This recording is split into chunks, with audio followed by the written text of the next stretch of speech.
Hi, this is Tasha, and I'm going to give you a quick overview of the interim assessment through the Idaho portal. So I usually just type in Idaho portal, and then you go to the ELA Literacy Math Assessment tab right here, top left, and then before you can administer an interim block, you have to take the TA certification course, and once you take that course, it takes about 30 minutes, then you can administer the interim block.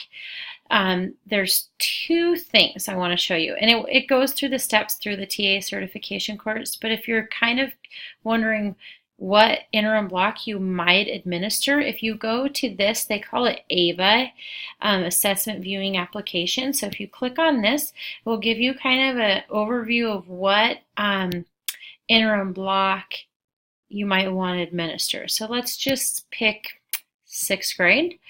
Next.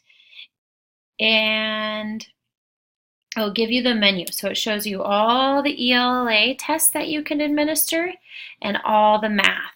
I strongly recommend not doing the overall comprehensive, which is right here, because it takes them through all of these. So I would just pick a quick block assessment. And most of them are about 15, 14 problems long. So let's say you're like, I want to do language vocab. So you can open up language vocab and take a look at,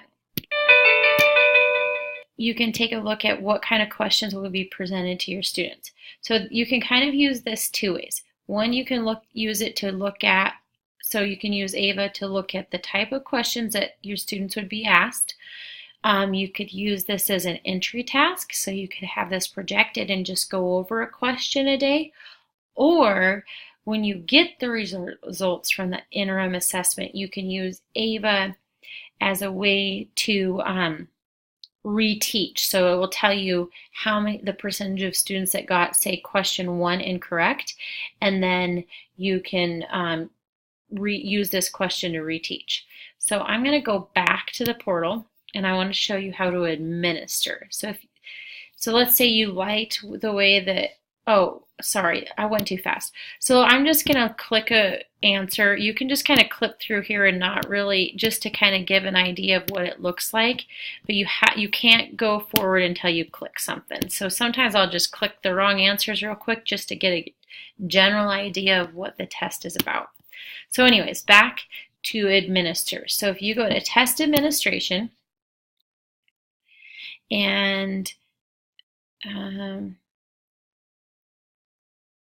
usually don't get this. Oh, okay, so it's me because I have different schools assigned to me. So I'm going to pick Farmstead. Well, it won't show any students because I don't have anything rostered. But if you go say, oh, I'm going to do the language vocab, you click the little plus sign and do the block. Don't do the comprehensive. So click the block, go to 6th grade, and then you can go down and select language vocab. I'm just going to start this operational session so you can kind of see what it looks like because I don't have kids rostered to me. So if I start this, it gives you your testing ID. So your school secretaries will print you test tickets, and you want to hold those close. So basically collect them as soon as your students log in, and then you can use them throughout the year. But it has their name and their EDU ID, and then this will be the testing number that they type in, and then all of this they go over with the testing administration test that you have to take, and then you'll have to approve students once they've logged in. So anyways, when it's all said and done, you go to Airways reporting.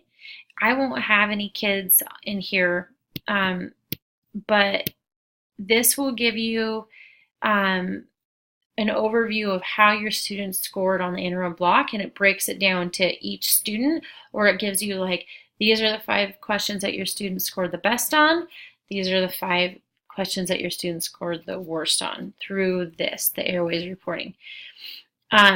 If you administer some portions of the interim block, some questions require written response. So I know for sure, like the literacy or the literature and the informational text interim assessment for ELA, you have to hand score at least the last problem because it's a written response.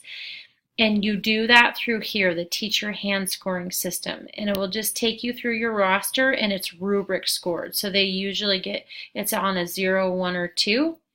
And they give you kind of a paper to calibrate on. And you go through and hand score them, and then you'll be able to access the scores through Airways reporting.